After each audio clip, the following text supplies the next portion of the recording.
नमस्कार दोस्तों, एक बार फिर स्वागत है आपका मेरे चैनल सच्ची कहानी बाय एसके में। आइए जानते हैं आज की कहानी 3 सहेलियों की। अब शुरू करते हैं। बहुत समय पहले की बात है। एक छोटे से गांव में 3 सहेलियां रहती थी। सुहासिनी, माधवी और पद्मा। तीनों की उम्र लगभग बराबर थी और बचपन से ही एक दूसरे की गहरी मित्रता थी। जब भी कोई पर्व त्योहार आता, तीनों साथ सजती संवरती, झूले झूलती और पूजा पाठ में शामिल होती। सावन का महीना आया और चारों ओर हरियाली छा गई। पेड़ों पर झूले डाले गए, नदी के किनारे फूल खिले और वातावरण में उत्सव का रंग भर गया। गांव की स्त्रियां हरितालिका तीज का व्रत रखने की तैयारी करने लगी। यह वही पर्व व्रत था जिसमें माता पार्वती ने कठोर तप कर शिव जी को पति के रूप में पाया था। 3 सहेलियों भी इस व्रत को करने का मन बना चुकी थी। सुहासिनी बोली, मैं तो यही चाहती हूँ कि मेरे पति सच्चे मन से मुझे समझें और सदा मेरा साथ दें। माधवी ने कहा, मैं भगवान शिव से प्रार्थना करूंगी कि मेरा विवाह ऐसा जहां हो घर में सुख शांति और आदर मिले। पद्मा मुस्कुराई, और मैं तो भोलेनाथ से यही मांगूंगी कि मेरे जीवन साथी भी उनके जैसे सरल और स्नेही हो। तीनों सहेलियों ने तीज के दिन निर्जला व्रत रखा। सुबह से ही वे नदी किनारे गईं, मिट्टी से भगवान शिव पार्वती की प्रतिमा बनाई, उन पर फूल बेल पत्र चढ़ाए और मिलकर भजन गाने लगी। संध्या के समय गांव की औरतें भी एकत्र हुई।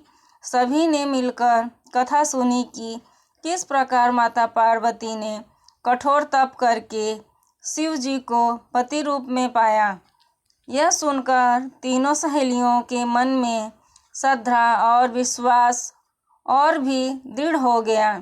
कठिन परीक्षा, लेकिन इस व्रत की सबसे कठिन बात यह थी कि इससे निर्जल रखना पड़ता था।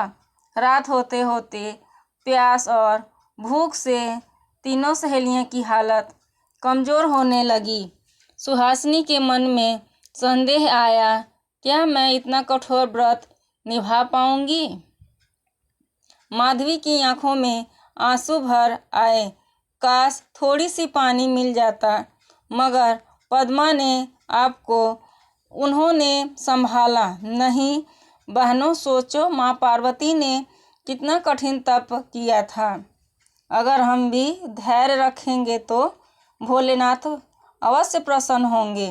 पद्मा की बातें सुनकर दोनों सहेलियां हिम्मत बटोर लेती हैं और फिर तीनों मिलकर भजन गाने लगती। रात भर कथा, भजन और नृत्य करते करते वह तीनों सहेलियां किसी तरह भोर तक पहुंची। सुबह होते ही उन्होंने पुनः पूजा की और व्रत का संकल्प पूरा किया। कुछ ही वर्षों में तीनों का विवाह हुआ। सुहासिनी को एक विद्वान और दयालु पति मिला जो परिस्थितियों में उसका साथ देता। माधवी का विवाह ऐसे घर में हुआ जहां उसे बहू नहीं बेटी की तरह मान मिला, और पद्मा का जीवन साथी सचमुच भोलेनाथ जैसा सरल, भोला और प्रेम से भरा हुआ था।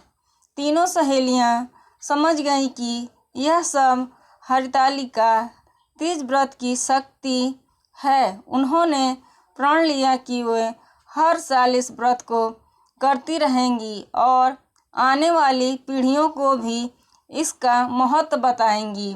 यह कहानी हमें सिखाती है कि सच्चे मन से किया गया व्रत और भक्ति कभी व्यर्थ नहीं जाती। मित्रता में एक दूसरे को सहारा देने से कठिनाइयाँ आसान हो जाती हैं और हरतालिका तीज का व्रत न केवल अच्छे जीवन साथी का आशीर्वाद देता है बल्कि जीवन में शौर्य, विश्वास और प्रेम की ज्योति भी जलाता है।